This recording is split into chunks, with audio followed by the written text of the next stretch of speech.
Statement on U.S. priorities on South Sudan. South Sudan's transitional government has repeatedly failed to live up to its commitments to international partners and its responsibilities to support its people. President Trump has made clear that the United States will not be taken advantage of. Therefore, the transitional government must undertake immediate action if it wishes to maintain United States support. It must undertake urgent action to uphold peace and mitigate the risk of civil war through an immediate return to dialogue among the parties to the 2018 peace agreement. It is farcical to say that such dialogue is taking place while the head of the second largest party to the agreement, First Vice President Machar, is under arrest and on trial. The South Sudanese transitional government must address the misuse of its public revenue, ensuring it is allocated for appropriate public purposes, including public sector salaries, health and education services, humanitarian relief, and infrastructure. United States. Taxpayer-funded emergency assistance is not a substitute for good governance and transparent public financial management.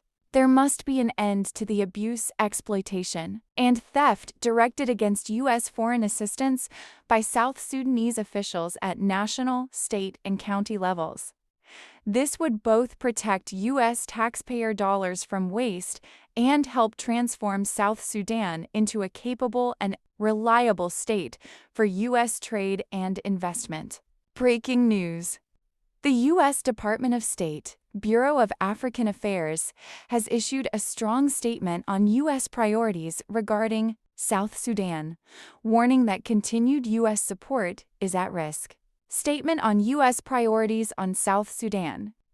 South Sudan's transitional government has repeatedly failed to live up to its commitments to international partners and its responsibilities to support its people.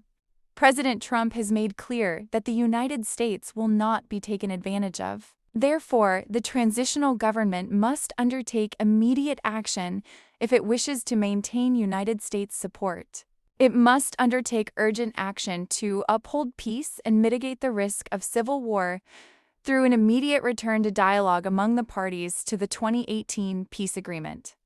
It is farcical to say that such dialogue is taking place while the head of the second largest party to the agreement, First Vice President Machar, is under arrest and on trial. The South Sudanese transitional government must address the misuse of its public revenue, ensuring it is allocated for appropriate public purposes, including public sector salaries, health and education services, humanitarian relief, and infrastructure. United States. Taxpayer-funded emergency assistance is not a substitute for good governance and transparent public financial management. There must be an end to the abuse, exploitation, and theft directed against U.S. foreign assistance by South Sudanese officials at national, state, and county levels. This would both protect U.S. taxpayer dollars from waste and help transform South Sudan into a capable and reliable state for U.S. trade and investment. The South Sudanese exploitation of the U.S. immigration system must end, and there must be full transitional government cooperation with U.S. immigration law and border security priorities. South Sudanese President Salva Kiir Mayardit has sacked Vice President Josephine Lagu in the latest reshuffle of the country's transitional government. In a presidential decree broadcast on Thursday evening by the South Sudan Broadcasting Corporation, President Kiir reappointed Hussein Abdelbagi Akil, the Minister of Agriculture, as vice president. No official reason was given for the dismissal. The 2018 peace deal grants the president the prerogative to appoint and dismiss government officials at both national and state levels. However, he can only dismiss officials who belong to other political parties with the consent of those parties' leadership. It remains unclear whether the dismissal of Ms. Josephine Lagu was recommended by her coalition, as the SSOA faction has not yet commented on the matter. Josephine Lagu serves as the chairperson of a faction of the South Sudan Opposition Alliance (SSOA), a coalition of political parties that is a signatory to the 2018 peace agreement. Mr. Abdelbagi also heads a faction of the South Sudan Opposition Movements Alliance (SSOMA). The coalition split into two factions after the formation of the Transitional Unity Government, and the ruling SPLM party recognizes both.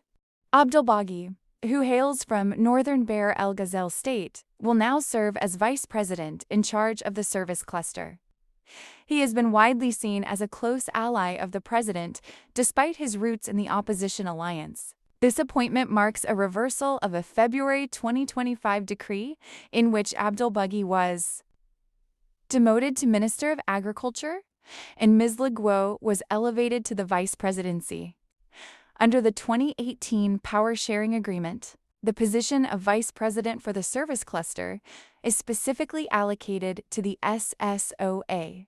South Sudan has 5 vice presidents under the 2018 peace agreement intended to end the civil war. The most senior among them, opposition leader Dr. Riek Machar, is currently under house arrest and facing trial on treason charges. Dr. Machar was suspended last year and has been standing trial since September 2025. International and regional peace monitors have warned that the implementation of the 2018 agreement has been weakened by unilateral decisions by the ruling SPLM. Fears of a return to civil war are growing as uncertainty surrounds the succession of the 74-year-old Kiir, who has repeatedly sacked and reinstated senior officials. Analysts view these moves as efforts to navigate turbulent political moments and consolidate power amid internal shifts. In a separate order, President Kiir established an inter-party, high-level steering body to manage political dialogue on the roadmap towards national elections. The formation of the body is grounded in Article E bilingual ARC of the Transitional Constitution of 2011 and follows Republican Order No. 1 of 2026. The steering body is mandated to organize the official launch of the political dialogue process, oversee inter-party dialogue to reach consensus on the electoral timeline, review technical and legal frameworks, provide regular progress reports, and engage stakeholders to ensure inclusivity.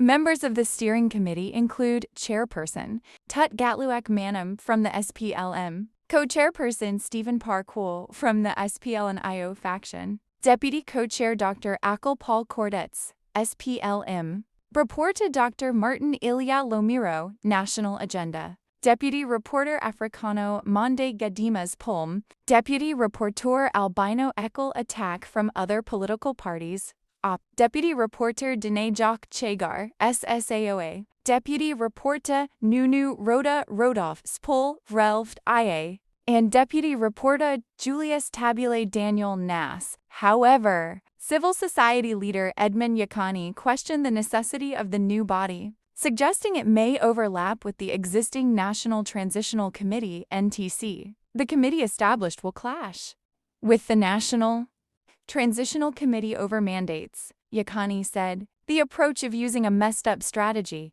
to manage the transitional process is a real threat to the fate of the December Arlil elections. The tactic of creating so many different committees on the same subject matter appears to be a strategy aimed at securing a new extension of the transitional period and postponing elections. South Sudan has not conducted an election since independence. The first nationwide vote was scheduled for 2015, but was derailed by the conflict that erupted in December 2013. The vote has been postponed repeatedly under the 2018 peace agreement, with the transitional government stating that the election will now take place in December 2026. U.S. warning to South Sudan on the 26th of February 2026.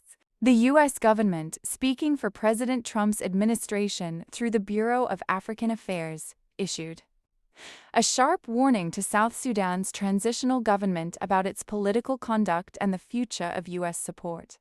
Key points of that warning. Washington said the ongoing political transition in South Sudan is farcical if there's no genuine dialogue, especially while first Vice President Riek Machar remains detained and on trial.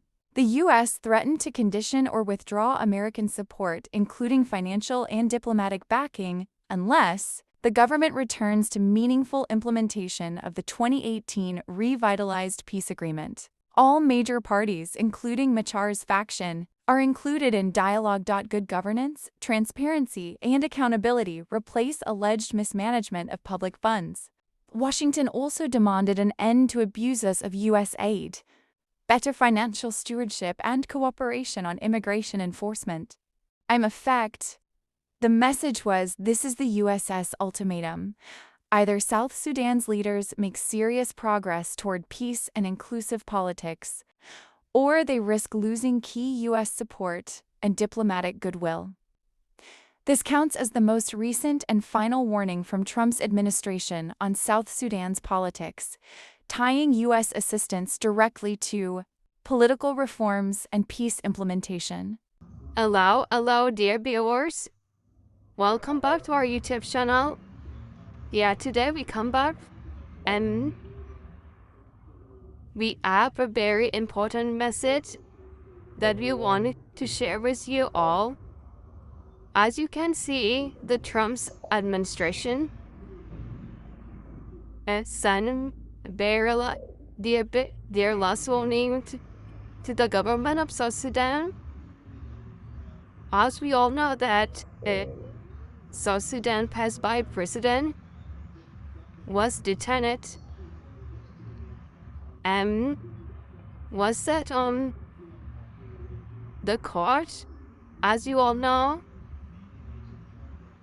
the trial is still going on.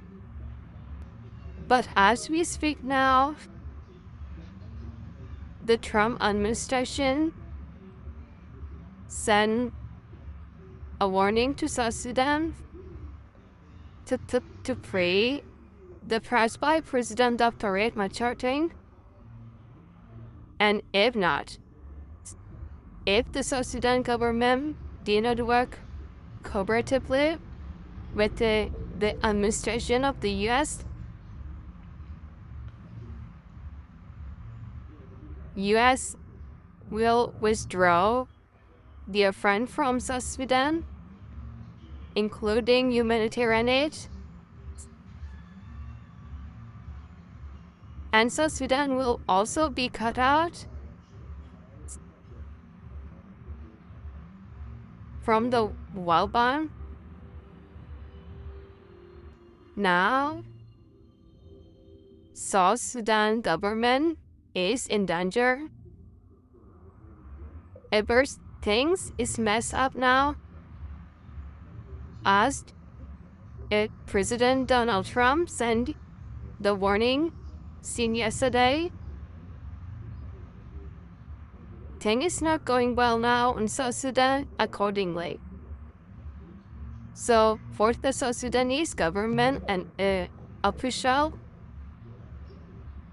if you will not work cooperatively with the administration of the U.S. that led by President Donald J. Trump, so that is it. That is the end of South Sudanese leadership, and everything will be crumbling. So let's wait. What will be the result from the government of South Sudan? They will neglect the message, or they will work cooperatively with the government of the U.S. What is going to happen? We are going to see that.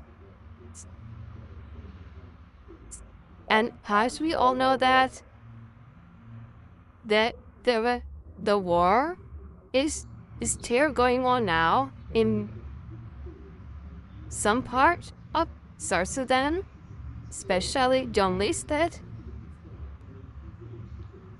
Military crash is still going on, taking place now in that area. and the people is suffering a lot. There is no medical assistance in the area, and there is no humanitarian aid also. People are suffering. Soldiers in the ground are still fighting each other. Yeah. That is it.